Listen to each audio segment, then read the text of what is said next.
Sekarang kita masuk ke pertemuan kedua ya, pengantar sistem produksi. Sebelumnya di pertemuan pertama sudah saya sampaikan kontrak kuliah. Ini masuk ke materi pertama kita di perencanaan dan pengendalian produksi. Oke, langsung aja. Konsep dasar sistem produksi. Sistem produksi merupakan komponen dari subsistem yang saling berinteraksi dengan tujuan mentransformasi input menjadi output produksi. Input produksi sendiri dapat berupa bahan baku, mesin, tenaga kerja, modal, dan informasi. Sedangkan untuk output produksi sendiri dapat berupa barang jadi, informasi yang dihasilkan, dan output yang kurang baik itu dapat berupa limbah. Jadi dengan kata lain, sistem produksi atau sistem manufaktur sendiri merupakan proses transformasi dari material atau bahan baku sumber daya manusia menjadi output yang berupa produk yang diproses oleh manajemen. Ya. Skema sistem produksi. Di sini ada diagram ya. Ini inputnya sendiri material, tenaga kerja, dana, informasi. Di tengah kita dapat lihat proses produksi atau proses transformasinya. Di sini ada constraint-nya juga, proses manajemen seperti politik, sosial budaya, dan outputnya juga dapat berupa produk, limbah, dan informasi. Skema dari manufaktur sendiri dapat dilihat dari diagram seperti ini ya. Yang tipis ini merupakan arus informasi. Untuk yang tebal sendiri ini untuk arus bahannya. Misalkan customer memesan sebuah produk, ini informasi akan diteruskan ke sales marketing. Setelah itu dapat diteruskan ke design engineering atau langsung masuk ke proses produksinya, bagian proses produksinya. Untuk alur bahan sendiri, produsen memesan kepada supplier. Setelah itu dilakukan processing untuk membeli bahan tersebut. Setelah itu dilakukan proses manufaktur untuk merakit produk tersebut. Setelah jadi, produk tersebut didistribusikan kepada customer. Strategi respons terhadap permintaan konsumen sendiri dibagi menjadi 5 ya. Design to order, make to order, assemble to order, make to stock, dan make to demand. Apa aja sih ini? Kita jabarkan masing-masing. Design to order sendiri tidak ada barang yang disimpan oleh produsen, bahkan dalam bentuk desain produknya sendiri. Di sini kan customer itu memesan produk kepada produsen. Setelah itu produsen memesan bahan-bahan yang dibutuhkan kepada supplier. Setelah memesan bahan-bahan yang dibutuhkan, produsen membawa bahan tersebut ke pabrik untuk membuat produknya, dan setelah produk tersebut jadi, produsen akan mengirimkannya pada pembeli. Pada strategi ini, produsen tidak memiliki resiko apapun, karena strategi respon ini cocok untuk produk yang baru atau sangat unik. Contohnya seperti kapal, jembatan, dan lain-lain. Make to order sendiri hanya desain produk dan beberapa bahan mentah standar yang disimpan. Produk ini sudah pernah dibuat sebelumnya. Pembeli membuat spesifikasi tentang produk yang diinginkan. Produsen dapat membantu pembeli untuk menyediakan spesifikasi tersebut. Produsen menentukan harga produk dan waktu pengiriman disesuaikan dengan permintaan pembeli. Dengan strategi ini, produsen memiliki risiko yang sangat kecil. Di bawah ini karakteristik yang merupakan strategi make to order. Produk yang diproses tidaklah distandarisasi. Produknya dalam jumlah kecil, mesin-mesin yang digunakan bersifat serbaguna, alat pengendalian bahan dipakai untuk memindahkan barang-barang dari lokasi satu ke lokasi yang lain. Karena ongkos persiapan mesin yang tinggi dan proses yang pendek, maka ongkos persatuan relatif tinggi. Susunan mesin tergantung pada tipe pekerjaan yang dijalankan. Contoh, pada make to order sendiri, spare part mesin, baju dengan desain khusus. Assemble to order. Dalam assemble to order, bahan setengah jadi terdapat dalam inventory produsen, inventory gudang perusahaan. Sewaktu pembeli memesan produk, produsen dengan cepat mengolah bahan setengah jadi dan mengirimkan produk akhir tersebut. Contoh untuk assemble to order sendiri adalah barang produk otomotif, produk komputer, dan makanan yang ada di restoran. Untuk make to stock.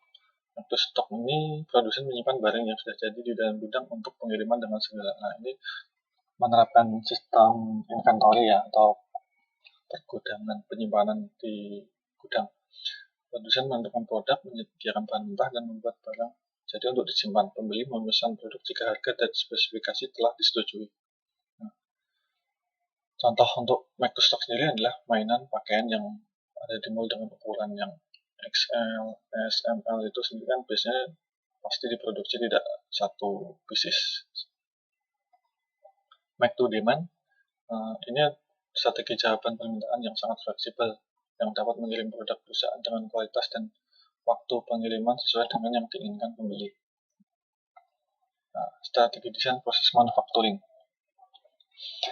Strategi desain proses manufacturing sendiri didefinisikan sebagaimana suatu produk industri diproses atau dibuat. Nah, strategi desain proses manufacturing ini diklasifikasikan ke dalam 5 kategori: project, job, shop, line flow, FMS, dan AMS. Pada pembahasan kali ini cukup difokuskan kepada yang 3 ini ya, project, job, shop, dan line flow. Line flow sendiri terbagi menjadi 3, small batch line flow, large batch line flow, continuous line flow. Project. Pada project, bahan baku, alat, dan tenaga kerja dievaluasi di mana produk tersebut dibuat atau jasa disediakan. Job shop. Pada job shop, produk dibuat pada tempat yang jaraknya berbeda-beda. Nah, ini dapat dilihat dari gambar ini ya. Misal produk A ini dapat melalui proses 1, 2, 3 untuk menjadi barang B, atau produk A ini dapat diproses dengan proses 1, 5, 6 untuk menjadi barang C. Nah, begitu juga dengan barang B dan C juga dapat diproses dengan berbagai proses produksi untuk menjadi barang yang berbeda. Seperti itu. Selanjutnya line flow. Nah, line flow ini mengatur tempat kerja berdasarkan urutan dari operasi untuk membuat produk tersebut. Nah, ini line flow ini straight ya, atau garis lurus ya. Misal bahan ini diproses dipotong-potong dulu, setelah itu harus dipadatkan. Nah, ini urutannya harus tidak bisa seperti yang tadi. Small batch line flow sendiri digunakan ketika biaya pembuatan dianggap sama meskipun produknya tidak dibuat secara terus-menerus. Contoh produk yang menggunakan alur ini adalah berbagai macam suku cadang yang memiliki jangka waktu penggunaan lama dan industri perakitan. Large batch line flow ini mengarah pada produk-produk non-discrete dalam jumlah yang besar. Continuous line flow mengarah pada produk-produk yang sama atau dengan variasi sedikit. Nah, ini adalah hubungan strategi respon terhadap permintaan konsumen dan proses manufaktur. Di sini dapat dilihat ya, yang bergaris tebal ini adalah primary match atau yang dianggap sangat cocok, dan yang tipis ini secondary match yang dianggap kecocokan kedua. Nah, ini dapat dilihat project ini sangat cocok dengan respon permintaan desain to order, karena project itu unik. Misal buat jembatan dan membuat rumah itu pasti berbeda permintaannya. Nah, dan dapat dibandingkan juga dengan large batch flow dan continuous flow yang respon permintaannya menggunakan make to stock, karena ini semisal customer meminta dalam jumlah besar, produsen sudah langsung dapat memproduksinya dalam jumlah yang besar juga, sehingga lebih cepat untuk dikirimkan ke produsen. Nah, ini seperti ini. Project sendiri dapat menggunakan design to order. Job shop lebih cenderung menggunakan design to order atau make to order. Small batch flow sendiri menggunakan make to order. Atau dapat juga menggunakan assemble to order. Large batch flow sendiri menggunakan make to stock. Continuous flow sendiri dapat lebih cenderung menggunakan make to stop, sama seperti let spread flow tadi ya. Nah, oke. Demikian pertemuan kedua kita kali ini.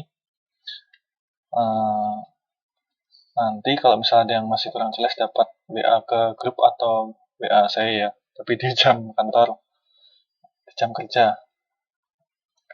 Nanti juga ada pertanyaan buat tambah-tambah nilai sama tugas dikit lah di Google Classroom. Nanti saya post di Google Classroom. Oke, terima kasih.